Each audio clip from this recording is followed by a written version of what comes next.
Manikaran ji, good afternoon, how you? बढ़िया सुमित जी, आप कैसे हो? बढ़िया जी, ऑल वेल। एंड फॉर्चुनेटली हमें काफ़ी ब्लेसिंग्स मिल रही हैं जी। कई लोगों ने पर्सनली कॉल करके हमें बताया है कि जो भी वो कंटेंट देख रहे हैं, जो भी उनका वीडियो है, उनको एक्चुअल में प्रैक्टिकली हेल्प मिल रही है।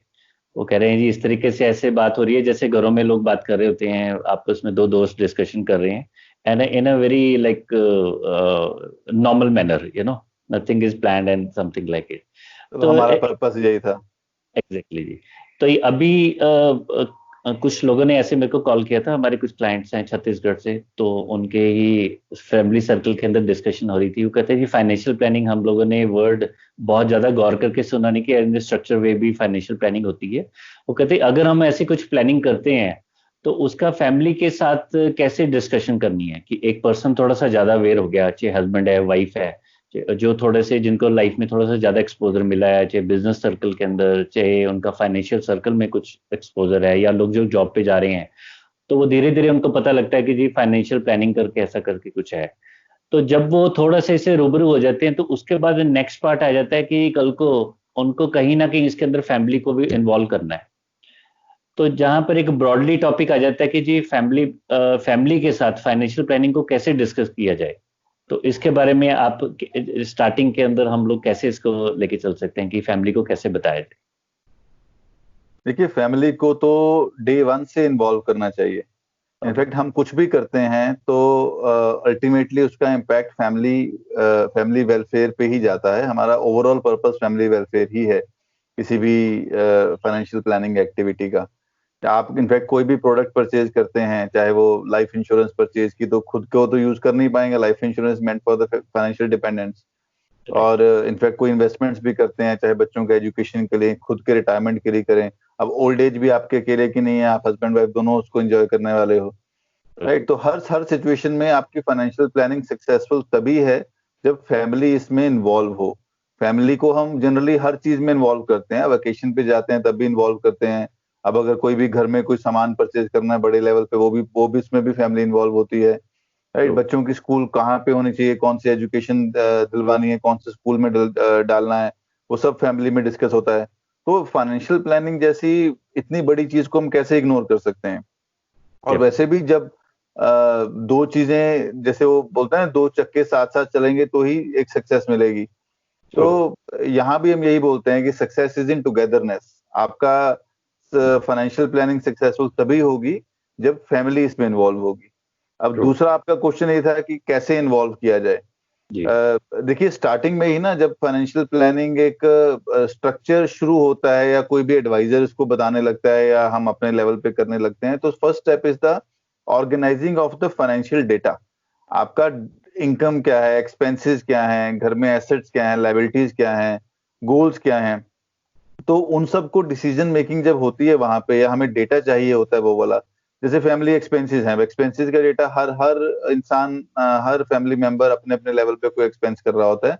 और बिल्कुल। मोस्टली 70% उसका होल्ड एक्सपेंसेस का घर में फीमेल्स के पास होता है। जी। अगर वो हाउस वाइफ हैं, तो अगर वो वर्किंग हैं तो भी उनको इन बिल्कुल। नंबर्स की ज्यादा नॉलेज होती है। जी। तो इसलिए वो डेटा फिलिंग वहां से होती है। अगर इनकम है तो इनकम में भी आप दोनों अगर वर्किंग हैं तो दोनों का इनकम डिटेल्स होगा कि फैमिली के अंदर इनकम इतनी जा रही है। एक्सपेंसेस नोट हो गए, इनकम नोट होगी। अब एसेट्स क्या है, सबने अपने अपने लेवल पे एसेट्स बनाए होते हैं। वर्किंग जी। है तो ईपीएफ है, आपने कुछ पीपीएफ सेविंग की हुई है, इंश्योरेंस पॉलिसीज होती है, एलआईसी पॉलिसीज एंड ऑल। तो वो सारा डेटा जो है, अगर आप मिलके भरें, तो एक तरह से आपने खुद ही फैमिली इन्वॉल्व कर ली बीच में। और जब राइट। उनको मालूम होगा कि आपके एसेट्स क्या हैं, आपके लाइबिलिटीज क्या है, तो उनको ये भी मालूम होगा किस चीज को किस तरह से मैनेज करना है आपकी एब्सेंस में। जी। जी। क्योंकि एक सिचुएशन आपको बताता हूँ बड़ी इंटरेस्टिंग। यहाँ पे अगर हम एलआईसी पॉलिसी किसने ली हुई है, कोई भी लाइफ इंश्योरेंस पॉलिसी है किसी के पास, और अनफॉर्चुनेटली वो क्लेम हो जाती है, तो राइट। अगर आपने फैमिली को इन्वॉल्व नहीं किया हुआ, उनको नहीं पता पैसा कैसे मैनेज करना है, उनको नहीं पता कि आपने क्या सोच के वो पॉलिसी ली थी, कौन से गोल्स को, कौन से रिस्पॉन्सिबिलिटीज को कवर करने के लिए आपने पॉलिसी ली थी, तो जब वो पैसा उनके हाथ में आएगा, क्लेम उनके हाथ में आएगा, दे आर गोना बी मिससोल्ड। चाहे वो जी। बैंक में जाएंगे, बैंक में पैसा पहुंचेगा, वो भी मिस सेलिंग होगी। हो सकती है, हो सकता है वो ऐसा प्रोडक्ट परचेज कर लें जो उनको सूट ही नहीं करेगा। तो आपने जब डे वन से ही जब स्ट्रक्चर बनाया था तो उनको पता है कि कोई भी पैसा हो किस तरह से यूटिलाइज करना है, किससे एडवाइस लेनी है, कौन हमारा एडवाइजर है, कौन सीए है, कौन लॉयर है, तो they are in a better position to take care of all this things. Definitely नहीं, बिल्कुल ये प्रैक्टिकल सी बात है। अगर कोई हम ये नहीं बात करते कि भी एक फीमेल है, हाउस वाइफ है, उनको ज्यादा एक्सपोजर नहीं है। अगर आज कोई इंजीनियर है या अपने आप को बहुत क्वालिफाइड कोई पर्सन मानता है, अगर उसके पास भी एकदम से 1 या 2 करोड़ रुपए आ जाए, he will not be in a position to handle it in a proper manner. हर एक के राइट। पास इतनी कैपेबिलिटी होती ही नहीं है। यहीं पे आज मेरी किन्हीं से बात हो रही थी, तो 2-3 दिन से, तो आज उनसे थोड़ी सी डिटेल में बात हुई उनकी प्लानिंग के बारे में। तो उसमें टॉपिक निकल के आया कि उन्होंने कुछ पिछले 8-10 साल में पैसे बहुत कमाए आईटी सेक्टर में, वो हिंदुस्तान से बाहर भी गए।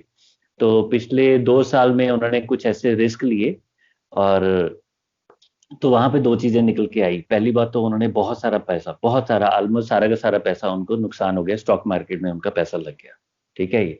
एंड सेकेंडली एक ऐसी सिचुएशन आई कि आज उनको ऐसा लग रहा है कि जो फैमिली में मैंने इतने सालों से पैसे कमा रहा था, तो मेरी एक रेपुटेशन बनी हुई थी, तो वो एकदम से बिल्कुल टोटली ऑपोजिट हो गई है कि जहाँ पे तो जैसे हीरो माना जाता था, तो आज फैमिलीज उनको थोड़ा सा नेचुरली एक परफॉर्मेंस के ऊपर होता ही होता है।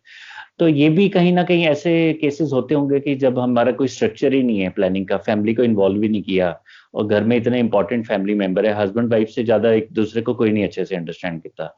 तो वहां पर एक बात आ गई कि भी स्ट्रक्चर नहीं था, और तभी इस तरीके का एक अनफॉर्चुनेट बहुत ज्यादा एक्सपोजर ले लिया स्टॉक मार्केट में, जिसकी नॉलेज में नहीं था, नुकसान कर बैठे। ऐसे बहुत सारे केसेस होते हैं। से बिल्कुल होते हैं। जब आप फैमिली इन्वॉल्व करते हो ना, आप एक तरह से खुद को अकाउंटेबल बनाते हो उनके लिए। अब यहाँ पे जो आपने एग्जांपल शेयर की, तो अब अगर फैमिली मेंबर्स को नहीं मालूम कि आप किस तरह का, किस हद तक का रिस्क ले रहे हो, तो आपको कोई रोकने वाला नहीं है, आपको समझाने वाला नहीं है। ठीक है, तो आप अभी तक अपने ओवर कॉन्फिडेंस के अंदर चीजें करते जा रहे थे। आपने ज्यादा पैसे इसलिए लगाए, या तो आपने कहानियां सुनी है आसपास के, ये रिटर्न आती है, वो रिटर्न आती है। स्टॉक मार्केट कोई बुरी प्लेस नहीं है जहां पे हम यही एग्जांपल दें कोई के किसी को नुकसान हुआ है, क्योंकि बहुत लोग अगर ढंग से चलते हैं तो सक्सेस भी पाते हैं इसके अंदर। शॉर्ट टर्म में रिस्क आपने किस लेवल का रिस्क लिया है, लेना चाहिए था, नहीं लेना चाहिए था। तो इनफैक्ट फीमेल्स का जो सिक्स्थ सेंस होता है वो बहुत स्ट्रांग होता है। और अगर वो एज ए पार्टनर आपके इस पूरे फाइनेंशियल जर्नी के अंदर आपके साथ हैं, तो डेफिनेटली आपकी गलती करने के चांसेस कम हो जाते हैं।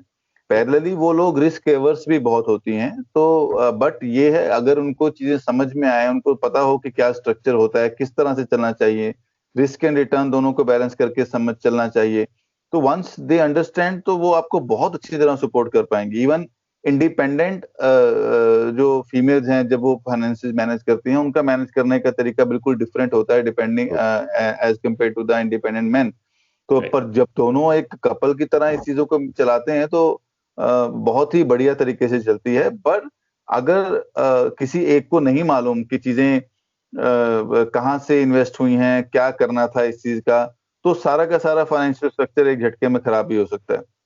आप अपने हेल्थ इंश्योरेंस की एग्जांपल लीजिए। आपके केस में भी तो ऐसा है कि सडनली कोई क्लेम आ जाता है अगर हेल्थ इंश्योरेंस के अंदर, हस्बैंड ने पॉलिसी ले ली हो और वाइफ को मालूम ही नहीं है कि पॉलिसी है ऐसी, तो क्लेम के टाइम पे कितनी मुश्किलें आएंगी। बहुत मुश्किल है। बहुत सारे लोग जो ऑनलाइन पॉलिसी ले लेते हैं, उनको यही प्रॉब्लम होती है। कई बार ऐसे भी केस हुए हैं कि लोगों ने पॉलिसी ली और उनसे सिर्फ 3 किलोमीटर के ऊपर ऑनलाइन, मतलब उनको कैशलेस फैसिलिटी थी, किसी ने बताया नहीं, वाइफ को पता नहीं है उस चीज के बारे में, और कहीं से इधर उधर से पैसे पकड़ के हस्बैंड का इलाज करा रहे। मतलब प्रैक्टिकली ऐसी आपके पास टूल, एक रिस्क मैनेजमेंट का टूल है इतना अच्छा, आपने पैसे लगाए, इन्वेस्ट किए हुए हैं, लेकिन आपको पता ही नहीं था, तो आप उसको यूज ही नहीं कर पाए जब उसकी जरूरत या नहीं। तो आज जैसे एक कोरोना का एक सिनेरियो चल रहा है जिसमें हेल्थ रिस्क बहुत ज्यादा लोग डरे हुए हैं, राइट, और साथ में एक इकोनॉमी के ऊपर बहुत बड़ा सेटबैक आया हुआ है, लोगों के कैश फ्लो टाइट हो गए हैं, कई लोगों की इनकम स्टॉप हो चुकी है। कुछ दिन पहले मेरे को मॉर्निंग में कॉल आई थी, वो पर्सन बता रहे थे कि जी 1 जून के आसपास उनकी जॉब उनकी चली गई है बेसिकली। तो इस सिनेरियो के अंदर जब एक बहुत ज्यादा, जिसे कहते हैं, एक रिस्की एटमोसफेयर क्रिएट हो गया है, इसके अंदर तो ये बात, चाहे एक कोई स्ट्रक्चर वे में भी प्लान नहीं कर रहा, तो फैमिली की इन्वॉल्वमेंट तो बहुत ज्यादा जरूरी है, क्योंकि आपका इनकम रुक गई है और एक्सपेंसेस करने हैं, तो आप किससे डिस्कस करोगे? तो आपको अल्टीमेटली फैमिली में बात करनी हो पड़ेगी, राइट। तो इसी से जुड़ी यहाँ पे एक बात आती है कि अगर बाई चांस दोनों हस्बैंड वाइफ की एजुकेशन लेवल और एक्सपोजर लेवल का फर्क है, तो वो फिर इसको एक बहुत सिंपल लैंग्वेज में आपस में कैसे डिस्कस करेंगे इस चीज को, कि एक बहुत एक पिछले 20 साल से कॉर्पोरेट सेक्टर में काम कर रहे हैं, वाइफ को बहुत ज्यादा एक्सपोजर नहीं है, तो फिर भी एक क्या कम्युनिकेशन इजीली हो पाती है? कई लोगों का ये डाउट होता है कि आपस में बात करनी ये कितना इजी या मुश्किल है। मुश्किल नहीं है। आप इतने सालों से एक साथ रहे हो तो आपको अपनी लैंग्वेज खुद ही बनानी आती है। आपको मालूम है कि कौन सी लैंग्वेज समझ में आएगी। क्या वो मैथ्स की लैंग्वेज समझेंगी कि साइंस की लैंग्वेज समझेंगी कि नॉर्मल ह्यूमन लैंग्वेज समझेंगी। और ह्यूमन लैंग्वेज हस्बैंड वाइफ अच्छी तरह समझते हैं। इनफैक्ट यहाँ पे मैं ये बताऊंगा कि मेरे पास ना मेरी मेरी वेबसाइट पे कोई मेरी वेबसाइट विजिट करता है तो एक पॉपअप आता है, वहां पे मैं उनको फ्री में फाइनेंशियल रिकॉर्ड ऑर्गेनाइजर डाउनलोड करने के ऑप्शन देता हूँ। तो उसका भी अल्टीमेट पर्पस यही है कि डाउनलोड कीजिए, प्रिंट आउट लीजिए और फैमिली मेंबर्स मिलके उसको फिल करें, क्योंकि आपका फाइनेंशियल प्लानिंग, वेलनेस, सब चीज वहां से ही शुरू होती है अगर आपका डेटा ऑर्गेनाइज है। बहुत लोगों को यही नहीं मालूम कि उनका डेटा है कहाँ पे।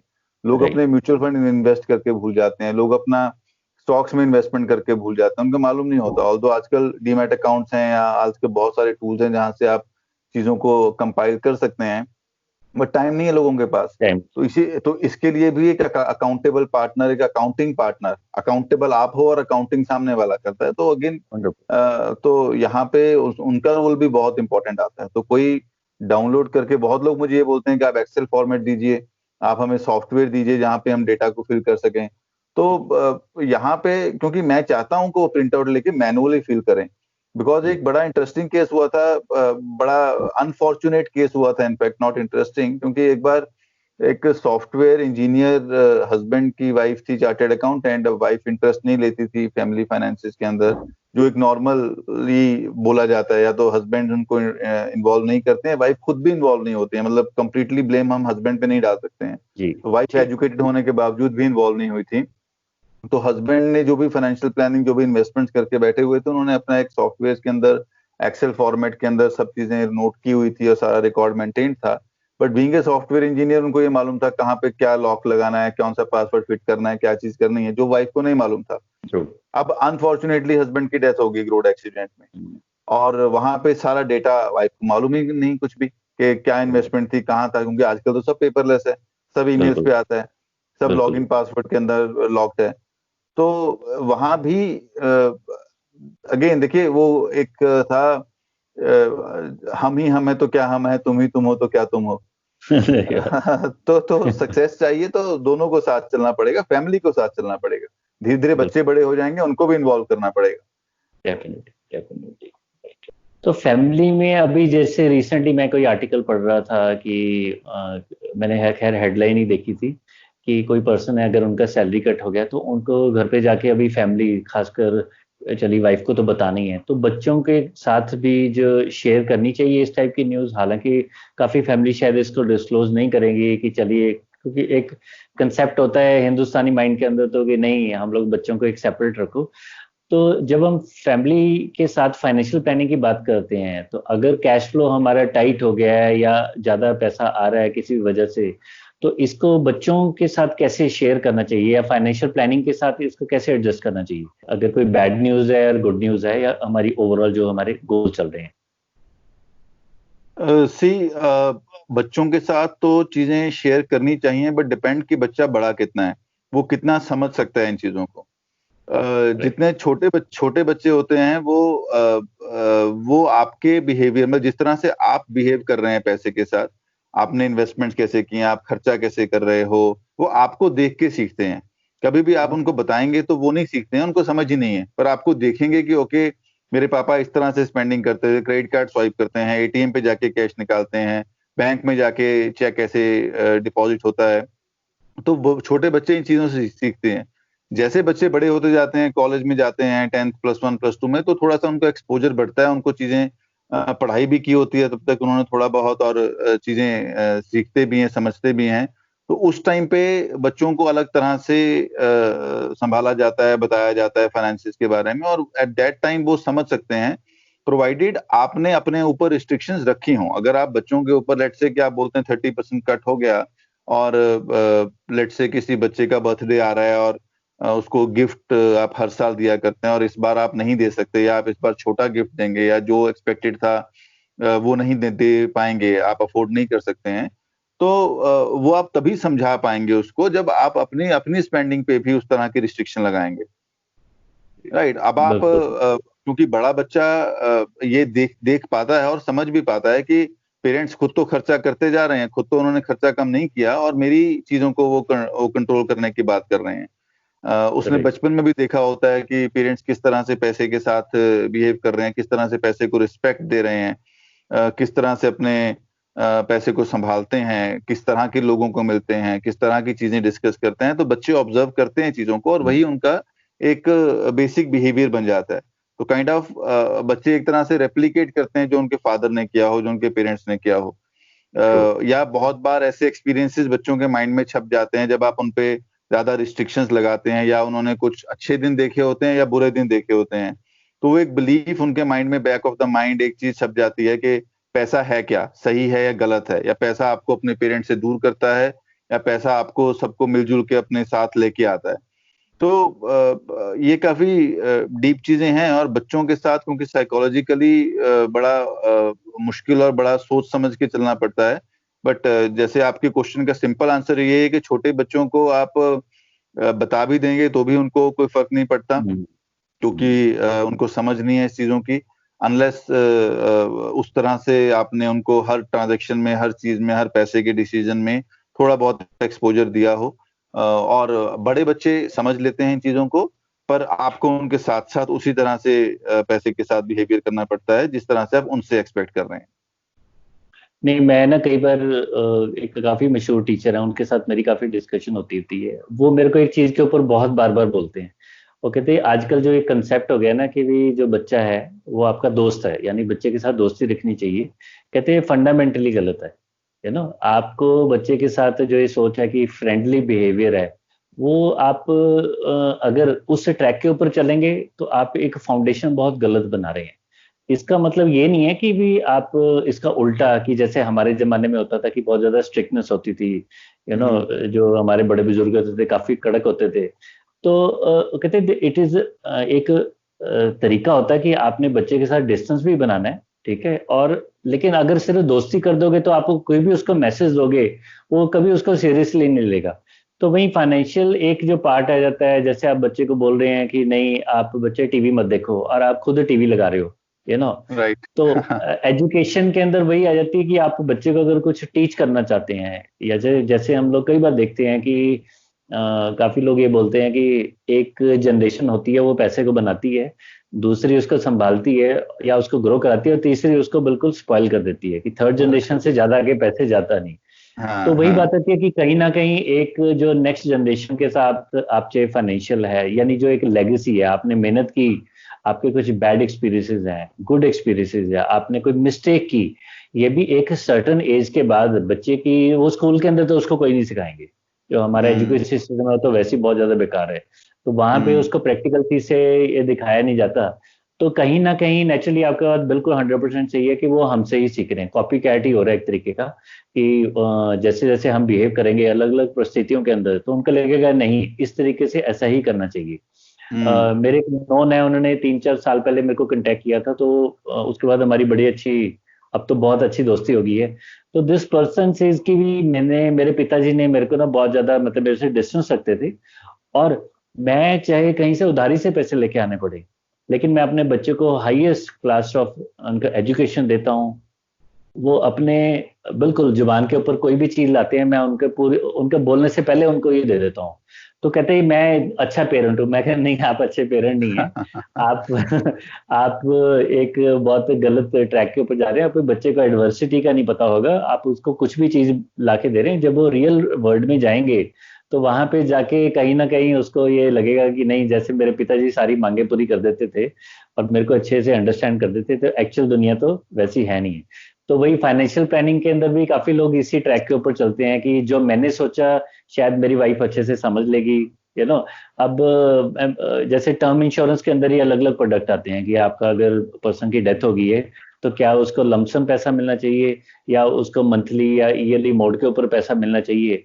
तो जिस पर्सन को वो हो सकता है वो एक इंजीनियर हो, वो अपने फील्ड के अंदर एक्सपर्ट है, लेकिन हाउ कैन ही जज कि भी मेरे को इसमें से या दोनों प्रोडक्ट के अंदर कौन सा प्रोडक्ट मेरे लिए बेहतर है। अब प्रोडक्ट की चॉइस वो बाद में करेगा, पहले उसको नीड तो पता हो कि एक्चुअल में as per statistics, as per data, as per planning, एक जो स्ट्रक्चर है वो ये कहता है कि समझदारी इसी में है कि आप पहले ऑब्जेक्टिव सेट करो, उसके हिसाब से फिर प्रोडक्ट बाय करो। तो वही DIY अपने लोग प्रोडक्ट चूज करते जा रहे हैं। तो ऐसे ही मेरे पास बहुत एक हेल्थ इंश्योरेंस में किस्सा हुआ था, जैसे आप बता रहे थे कि फैमिली के साथ शेयर करना है। तो एक एडवोकेट थे चंडीगढ़ में, बहुत साल पहले की बात है। तो उन पर्सन को एक्सीडेंट हुआ और ऑनलाइन उन्होंने पॉलिसी ली हुई थी एक कंपनी की, और उनको 6 महीने के लिए एमनेजिया हो गया, यानी उनकी याददाश्त चली गई थी।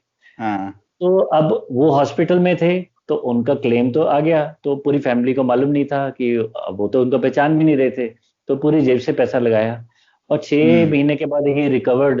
1 साल के बाद उन्होंने थोड़ा गाड़ी वाड़ी चलानी शुरू की थी, उसके अंदर ग्लव बॉक्स में देखा तो उनका ICICI की पॉलिसी निकली। तो ही रिमेम्बर्ड कि मैंने एक ऑनलाइन पॉलिसी ली हुई थी, फैमिली में किसी को नहीं मालूम थी। तो 4-5 लाख रुपए का तो 1 साल का खर्चा आया उनका। उस टाइम पे 4-5 लाख की वैल्यू भी अच्छी खासी होती थी। तो एक प्रोडक्ट होने के बावजूद भी, ठीक है ना, वो ना कोई फैमिली मेंबर, किसी को नहीं मालूम था कि उसने एक पॉलिसी ली हुई है, और हमारे पास एक टूल पड़ा है जिससे वो इतने क्राइसिस में जो इतनी चीजें उनको बेचनी पड़ी, उसके बाद जाके उन्होंने वो कैश अरेंज किया। पति ने सारा इंतजाम किया हुआ था, लेकिन किसी को मालूम ही नहीं था, तो वहां पे वो 100% फेल हो गई।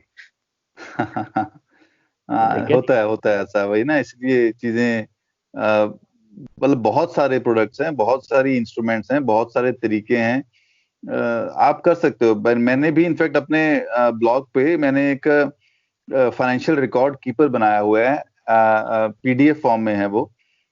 तो उसमें मैं इंश्योर करता हूँ कि जो उसको डाउनलोड करे तो वो उसको फिल करे, और फिल करे तो फैमिली के साथ बैठ के फिल करे। इनफैक्ट वो खुद ना फिल करे, अगर वो वाइफ को दें कि वो फिल करके बताएं कि फाइनेंशियल डिटेल्स हैं क्या क्या, फाइनेंशियल डॉक्यूमेंट्स कहाँ कहाँ पड़े हैं और कौन कौन से हैं डॉक्यूमेंट्स, ताकि वो जो लिखता है उसको याद रहता है, और बताने वाले को तो मालूम ही है कि वो क्या बता रहा है। मुझसे बहुत बार विजिटर्स ये बात करते हैं कि आप इसको एक्सेल फॉर्मेट में क्यों नहीं देते हैं, आप इसको सॉफ्ट कॉपी में क्यों, PDF फॉर्मेट में क्यों देते हैं, प्रिंट आउट लेना पड़ेगा, हाथ से फिल करना पड़ेगा। मैंने बोला मैं जानबूझ के देता हूँ ये चीज, क्योंकि अगर आप एक्सेल में रखने वाले हो फिर तो आप वैसे भी बना के बैठे होगे। ये तो मैं चाहता हूँ कि ये डॉक्यूमेंट आप प्रिंट आउट लो, इसको फाइल करो, खुद फिल मत करो, फैमिली मेंबर से फिल करवाओ, और इसको एक कॉमन जगह पे रखो जहां पे सबके लिए एक्सेस हो, और every year revise this document. आप देखो क्या क्या क्या चेंजेस आई हैं, क्या लोन्स में चेंजेस आई हैं, क्या इन्वेस्टमेंट में चेंज आई हैं, आज का नंबर क्या बोलता है, ताकि इजी एक्सेस हो सबके सामने। ये जो आपके वाले एग्जांपल है, गाड़ी में पॉलिसी पड़ी और किसी को मालूम नहीं है, ये चीजें फायदा क्या चीजें लेने का। नहीं, ये तो बिल्कुल है ही है यहाँ पे। तो जब किसी भी तरीके के एक हम चाहे इंश्योरेंस की बात करें, म्यूचुअल फंड करें, या किसी ने एक FD ली है, आजकल तो जैसे वही कि आपने क्लिक किया और आपको इमीडिएटली प्रोडक्ट्स मिल जाते हैं, चाहे आप अलग अलग जगह पे सेव कर रहे हैं। तो क्या किसी तरीके से स्ट्रक्चरल वे में जो हम बात करते हैं, जैसे हम हेल्थ इंश्योरेंस में बात करते हैं कि अगर आपको कुछ हो जाए तो आपके एक नॉमिनी है, तो इस टाइप से अलग अलग प्रोडक्ट के अंदर किस किस टाइप के बेसिकली टेक्निकली टर्म्स नॉर्मली हमें पता होनी चाहिए कि इस टाइप की हमें चीजों का खासकर ध्यान रखना है, जैसे नॉमिनेशन हो गया, इस टाइप के और क्या हो सकते हैं बेसिकली? जो भी हम चीजें परचेज करते हैं तो उसमें रिस्क मैनेजमेंट वाला एस्पेक्ट आ जाता है, ये वाला, मैं हूं तो क्या है और मैं नहीं हूं तो क्या है, राइट। मैं हूं तो मैं सब कुछ मैनेज कर रहा हूं। अल्टीमेटली हम फैमिली को इन्वॉल्व तभी करना चाहते हैं जब हम बोलें कि रिस्क मेरे ऊपर है, I am the person who is at risk. अगर मुझे कुछ हो गया तो, मैं डिसेबल हो गया तो, मैं अमनीशिया हो गया तो, मैं नहीं रहा तो चीजें मैनेज कैसे होंगी। तो पहला स्टेप तो डेफिनेटली ये है कि जब आप फाइनेंशियल प्लान बनाते हैं, सबको मालूम हो चीजों को कैसे यूज करना है, क्या करना है। सेकंड स्टेज पे आप ये चीज इंश्योर कीजिए कि हर फाइनेंशियल डॉक्यूमेंट के अंदर आपकी नॉमिनेशन प्रॉपर हो, ताकि चीजों को क्लेम किया जा सके जब जरूरत हो। नॉर्मली ये भी बोला जाता है, हम हस्बैंड वाइफ अगर हैं साथ में तो हम जॉइंट होल्डिंग को भी प्रेफर करते हैं, क्योंकि वो ऑपरेशन इजी करते हैं। नॉमिनेशन हमेशा सीन में तब आती है जब प्राइमरी होल्डर अवेलेबल नहीं है, बट जॉइंट होल्डिंग ऑपरेशन में आसानी करती है। लेट्स से कि किसी प्राइमरी होल्डर को हाथ में फ्रैक्चर आ गया, या हॉस्पिटलाइज है, या बैंक से पैसा निकालना है, राइट, ATM पासवर्ड भी उसने नहीं बताया हुआ, वो भी अंदर ICU में बैठा है, और अब बैंक से पैसा निकालना है तो कौन निकालेगा? तो जॉइंट होल्डर जाके इजीली साइन करके चीजें निकाल सकता है। जॉइंट होल्डर म्यूचुअल फंड्स को, इन्वेस्टमेंट्स को, इंश्योरेंसेस को, ऑपरेशनल एस्पेक्ट पे तो मैनेज कर ही सकता है चीजों को, राइट। तो ये बड़ा इंपॉर्टेंट है और ये फाइनेंशियल इंस्ट्रूमेंट्स के अंदर ही पॉसिबल है। ये रियल इंस्ट्रूमेंट्स के अंदर, आप प्रॉपर्टी लेते हैं तो प्रॉपर्टी में जॉइंट होल्डिंग या नॉमिनेशन की बात नहीं आती है, जॉइंट होल्डिंग की बात आती है, बट उसमें प्राइमरी होल्डर का अपना रोल है, क्योंकि प्राइमरी सेकेंडरी नहीं है, उसमें जॉइंट होल्डर है एक्चुअल में। तो उसके लिए, उसको इंश्योर करने के लिए आपको विल लिखनी बहुत जरूरी है। विल देखो, क्योंकि टेक्निकलिटीज में जब हम सक्सेशन लॉज की तरफ जाते हैं तो नॉमिनेशन बेसिकली फाइनेंशियल इंस्टीट्यूशन के लिए बना होता है ताकि वो अपनी रिस्पॉन्सिबिलिटी से फ्री हो सके कि हाँ आपने नॉमिनी किया था और ये हमने उनके नाम पे ट्रांसफर कर दिया, तो we are free now. But succession laws अलग बोलते हैं, क्योंकि नॉमिनी का राइट है उस पैसे को रखना, या वो सक्सेशन लॉज की तरफ जाना चाहिए, फैमिली में मिलना, अल्टीमेटली ओनर कौन होना चाहिए इस पैसे का। तो वो उसको इंश्योर करना है तो आपको विल लिखनी पड़ेगी। अगर आप विल नहीं लिखते हैं तो फिर सक्सेशन लॉ सीन में आएगा कि हिंदू लॉ के हिसाब से, मुस्लिम लॉ के हिसाब से अल्टीमेटली ओनर कौन बनता है। वो फैमिली के लिए और कॉम्प्लिकेशंस लेके आएगा, क्योंकि उनको सक्सेशन सर्टिफिकेट लाना पड़ेगा कोर्ट से और तरह तरह के लीगल हैसल्स को झेलना पड़ेगा। तो अगर आप इसको इंश्योर करना चाहते हैं कि फैमिली को उनका राइट मिले, फैमिली में सही मेंबर को उनका राइट मिले, आपने प्रॉपर प्लानिंग से चीजें की थी तो वो प्लानिंग इंश्योर करना चाहते हैं कि उसी हिसाब से एग्जीक्यूट हो, तो विल लिखनी बहुत जरूरी है। थोड़ा सा हम अगले स्टेप पे जाते हैं, वो थोड़ा सा कुछ लोगों के लिए कॉम्प्लिकेशंस हो जाती हैं, पर जिनके एसेट्स बढ़ते रहते हैं, जिनका इन्वेस्टेबल वर्थ बहुत ज्यादा है, नेटवर्थ बहुत ज्यादा है उनकी, तो they can think about creating private trust also. Private trust आपको अपनी लाइफ टाइम में ही चीजों को ढंग से डिस्ट्रीब्यूट करने का एक ऑप्शन दे देता है कि आप अपने लाइफ टाइम में चीजें देख लीजिए किसको कैसे मिलनी है, ताकि वो इंश्योरिटी आ जाएगी। तो चीजें बहुत हैं, मतलब करने के लिए, आप समझने के लिए चीजें बहुत हैं, प्रोवाइडेड आप इन्वेस्टमेंट से बाहर निकलो। मतलब सबका क्वेश्चन फाइनेंशियल प्लानिंग में सिर्फ एक चीज रहती है कि what is the best investment to do, और इन्वेस्टमेंट हमेशा एक प्लानिंग का 5% पार्ट है, क्योंकि आप इन्वेस्टमेंट करो ठीक है, पर इन्वेस्टमेंट करनी क्यों है, ढंग से करनी है, कैसे वॉच करनी है, किनके लिए कर रहे हो, कैसे विड्रॉ करनी है, ये जो हम डिस्कशन कर रहे हैं, एग्जिट के बारे में बात की हमने, म्यूचुअल फंड्स के बारे में बात की हमने, बहुत सारी चीजें हैं, तो बहुत डिटेल में समझना पड़ता है। अगर आप सिर्फ उसी दायरे में बैठे रहोगे कि हाँ यही है बस, अच्छी इन्वेस्टमेंट कर ली तो मेरी प्लानिंग पूरी है, then your complete planning is a failure. भैया अगर किसी चीज की फाउंडेशन ही गलत बना ली है, हमने रास्ता ही गलत इख्तियार कर लिया, तो ना वो मंजिल पे पहुंचेगा, वो प्लानिंग तो वैसे ही बेसिकली फंडामेंटली वो गलत हो जाती है प्रैक्टिकली। राइट। नहीं, ये बात तो बिल्कुल ठीक है, क्योंकि काफी लोग ऐसा समझते हैं, मतलब ऐसा नहीं है कि लोग जानबूझ के करते हैं कि वो सारे फैमिली मेंबर्स को एटलीस्ट हस्बैंड वाइफ आपस में मिलके इन चीजों को डिस्कशन अगर करते हैं। कई लोगों का ऐसा पर्सपेक्टिव होता है कि ठीक है जी, अगर मैंने अच्छी पढ़ाई लिखाई की है, मैं कॉर्पोरेट सेक्टर में अच्छे लेवल पे कर रहा हूँ, तो शायद मेरी वाइफ है अगर होम मेकर हैं तो उनको ज्यादा नॉलेज नहीं है। हालांकि मैं इसे उल्टा मानता हूँ, जो घर को मैनेज करना अब तो काफी न्यू जनरेशन में सारे लोग इसको अप्रिशिएट भी करते हैं, और ये कोरोना ने तो बहुत सारे लोगों को सिखा दिया है कि भी घर पे रह के मैनेजमेंट बाहर काम करने से भी ज्यादा मुश्किल है, तो आपको अगर कहीं एक जेन्युइन एडवाइस चाहिए मैनेजमेंट के, तो आप घर से भी बहुत कुछ सीख सकते हो। It makes a very very good sense कि चाहे आप इसको एज अ अकाउंटेबिलिटी में चेक ले लीजिए, या आपको एक डिसीजन मेकिंग के अंदर हेल्प चाहिए, और हस्बैंड वाइफ से मिलके अगर आपकी एस्पिरेशन सही ट्रैक के ऊपर आप उनको फ्रीज कर पाते हैं, अपने खर्चों को कंट्रोल कर पाते हैं, तो डेफिनेटली जहां पे भी चॉइस हो पर्सन को, तो नेचुरली फैमिली को तो इन्वॉल्व करे तो यही उसके लिए बेहतर है। राइट जी। तो ठीक है, चलिए हम लोग फिर नेक्स्ट वीक के अंदर किसी और नए टॉपिक को लेके आते हैं। काफी लोगों ने हमें सजेशन भेजी है, तो I have to filter out कि कौन से टॉपिक के ऊपर हम लोग डिस्कशन करें। आज आपने टाइम निकाला, बहुत बहुत शुक्रिया। Thank you very much. Thank you so much. Thank you.